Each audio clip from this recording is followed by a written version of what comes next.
Coach, I know there were times where the Raptors were on a run, you guys would go on a run, but what do you make of just the fourth quarter and your ability to close out this game?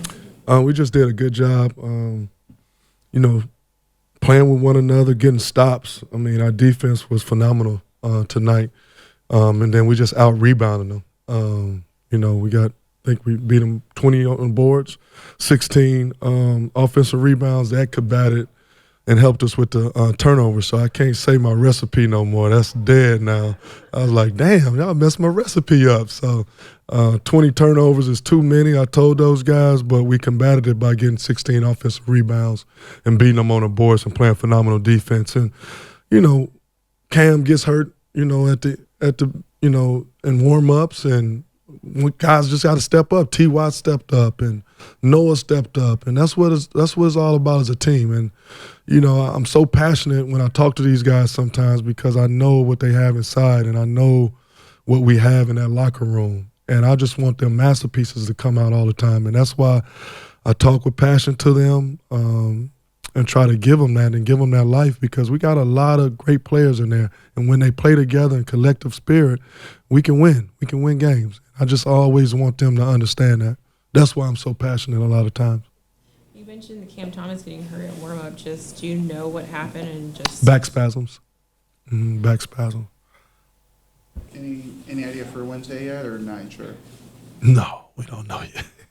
We don't know yet. We're going to get him a couple extra pillows in the hotel, put his back up. We'll be all right. Obviously, with him out, Trendon had a big game. Jalen started and had a big game. Just those two guys, and Noah coming off the bench with that I think a corner three and a couple of clutch rebounds. Mm-hmm. Those three guys in particular, how much does it say about them to be ready for a chance to play more minutes as you wanted, and they delivered? They delivered big time. That goes back to the work when, shooter rounds, when we leave, everybody leave, and they go play, stay ready, which we call it 3-on-3, and, just putting the time in the gyms with their individual coaches just to be ready. And that's what the league is about. You never know when you're going to get your opportunity. You never know when the opportunity is going to knock, and you got to always be ready and stay ready. And I think they did a great job with that. It just shows, their want, their will, and staying in the game. And I told T.Y. a lot of times, I hear him on the bench. Even when he's not playing, I hear him.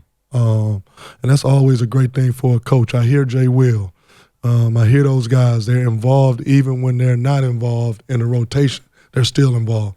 And that's what as a pro is about. I've been in that position, not playing and then start an NBA Finals game without playing. So it's like you never know when your name's going to get called, and I give those guys so much credit for what they do in the dark when nobody's looking, so they can have these moments to shine when everybody's looking.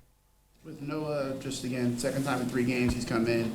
For him and Jalen at this point, how valuable is it for them to not just get these minutes, but be able to, as you always say, take care of those minutes by playing well, for those two guys being rookies learning this road they're on? Yeah, they know their role, and they're starting their role. They come in, they do solid things, they do simple better. They give us extra possessions with their hustle and energy and their effort, and that's what we need. And we're going to continue to ask those guys to do that. Mikal mentioned today at shoot-around, like, how this was an opportunity for the team to kind of grow, to move past the last game here in Toronto. Just in what ways did you see this team kind of grow and take it even further? Yeah, we got one more turnover. Actually, we should have had 19. We got a shot clock violation because I didn't want to shoot at the end of the game. But, we didn't give up 46 transition points, and we took care of the ball when we needed to down the stretch, and that was just show their growth. We went to the same play over and over again down the stretch, and Dennis took care of the ball, got to the lane, T.Y. got to the lane. That just shows growth when we get in those opportunities, know what we need to do, stay calm and collective. And I always say it's the eye of the hurricane. All the distractions going around, but can you be calm in the eye of the hurricane? And they did that today. I'm so proud of these guys, what we've been through, and we're going to take these wins. I told these guys when I was in there, it's hard to win in the NBA. We see that, so celebrate it. We're going to get a nice team dinner. The wine is going to taste a little bit better, and then we're going to get there and go to Washington tomorrow. Coach, question on related to the game, if you allow me, about Ethan Almanza. Oh, yeah. You know him well, and I am asking about him because my outlet is from Spain.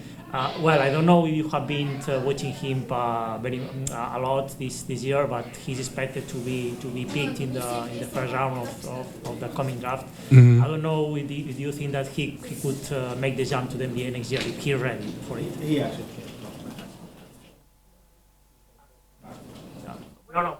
What did you make just of the three from Noah Clowney? You mentioned it after the Bucks game, but for him to get another one, what was your reaction to see him knock that one down? Oh, I'm not surprised with that. I see him knocking shots down all the time in practice, and he does a great job with Ronnie Burrell, and they do their different things, but he's always stepping out there knocking down shots. But, you know, I like his aggressiveness going to the rim, too. That dunk in the first half was pretty big time. We haven't had a lot of those this year. So just to see him attack the rim and space the court like he done. But if y'all watch the game, how he plays defense is phenomenal. He's like another Nick out there that can play guards and get through screens. I mean, his defense was phenomenal, and that sticks out to me more than the threes and the dunks. Nick had 16 rebounds. You mentioned how big the rebounding was. On a night where you guys obviously had the edge on the glass, how big was that for him to kind of just control the glass and kind of, you know, take away those possessions to give you guys more options? Yeah, because we, you know, of course we didn't shoot the three ball that well, 23%, but cleaning those rebounds up, I think we got like 4 in a row. I think in the fourth quarter, I believe, like 4 in a row, and that was like huge. But Nick down there, they went small, and just to take advantage of that, Nick really, you know, attacked the backboards and got us some extra possessions, so it was huge because we had the 20 turnovers. So that just combated the 20 turnovers. So I just very proud of our guys, how they stepped up, and, you know, they just did a great job staying in the fight and not letting go of the rope tonight. No matter how many runs they got, we always stayed together, even in the huddles. Everybody challenging each other, nobody taking it personal, knowing that we all want to win the game. So it was great growth to see them. Mikal, I think in the third quarter, take a bit of a fall a little bit. How is he at this point? Sorry that he played on, but is he all right? Yeah, he's all right. He told me don't take him out the game. So he was going to finish the fourth quarter for us. So he did a good job. You know, Mikal is the Iron Man, like you said, so he's not going to come out the game. So it was good to see it. Hopefully we get an opportunity to examine it, but I don't think it's anything too serious where we'll have a problem with it. Thank you. Thank you.